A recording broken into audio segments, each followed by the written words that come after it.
So, is Hollywood in real trouble? We're going to dive into an analysis that's basically sounding the alarm on the entire film industry. It's suggesting that just a few months into 2024, the box office is already flashing some pretty serious warning signs. And it all really boils down to this one huge question. Is the golden age of movies actually over?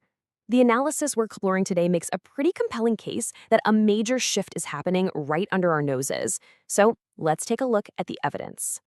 And this isn't just suggesting there's a small problem. No, it frames this as a full-blown emergency. It lays out some incredibly urgent warnings about the 2024 box office and what that could mean for movie theaters everywhere. And look, this isn't just about some abstract numbers on a spreadsheet.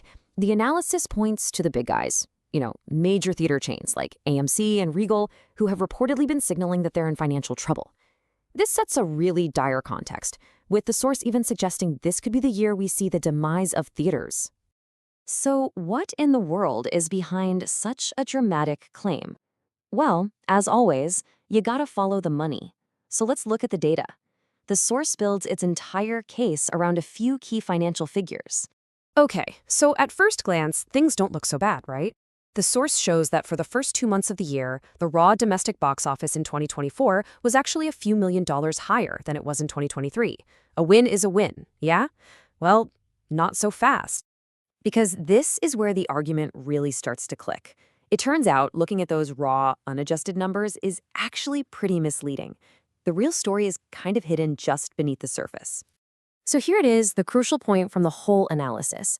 When you adjust the 2023 numbers for inflation, that $987.9 million actually becomes over $1 billion. And this is the core of it all. When you compare apples to apples, 2024 is actually falling behind. The industry isn't growing, it's shrinking. Okay, so if the box office is underperforming, the logical next question is just why? What's going on? Well, the analysis offers a diagnosis for why Hollywood seems to be in this slump. This quote, man, it really just cuts right to the heart of the argument. The claim here is that Hollywood's creative engine has become completely dependent on these gigantic, astronomical budgets, and in the process, may have forgotten how to tell a good story without them. And the analysis breaks this down into 4 key symptoms. First, there's corporate bloat. Way too many executives adding costs, but not necessarily creative value. Then you have the issue of super long films, which literally reduces how many times a theater can even show a movie in one day. Add on top of that a reliance on uninspired stories, yeah, we're talking endless sequels, and a film by committee approach that just waters down any unique creative vision. Basically, the argument is the whole system is getting clunky and creatively stale. And that diagnosis leads the analysis to a very blunt, very powerful conclusion. It sums up its entire position on the state of the industry in just 2 words. Yeah, a pretty stark way to put it. But is it all doom and gloom? Is there any hope? Is anyone out there actually doing things differently?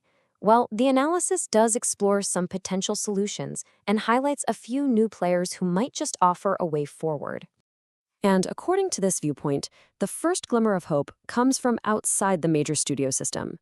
It suggests that independent filmmakers, the ones who are used to working with tighter budgets and having more creative freedom, might just be the industry's last real hope for fresh ideas. And it's not just the traditional indie filmmakers either. There are totally new forces disrupting the old model. The source points to content creators like Markiplier, who can produce amazing, high-quality entertainment for just a fraction of a studio budget. And it suggests that AI is only going to level the playing field even more, putting powerful tools into the hands of individual creators. So what's the playbook for survival? The source lays out a pretty specific 4-step strategy. It all starts with a return to basics. Make smaller, more focused movies with smaller budgets to lower the risk. Step 3 is to lean into reliable genres like horror, which almost always deliver high returns on smaller investments. And finally, when you do spend big, bet on proven IP that audiences already know and love, especially animation. It's a whole strategy based on efficiency and smart, calculated risks.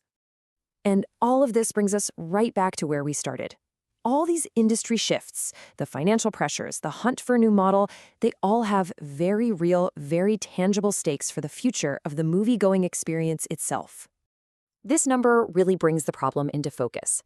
A $12.2 million gap, adjusted for inflation, in just the first 2 months of the year. Now, for a multi-billion-dollar industry, That might not sound like a huge amount, but the analysis argues that for theater chains already living on the edge, every single dollar counts. And that really leaves us with this final critical question.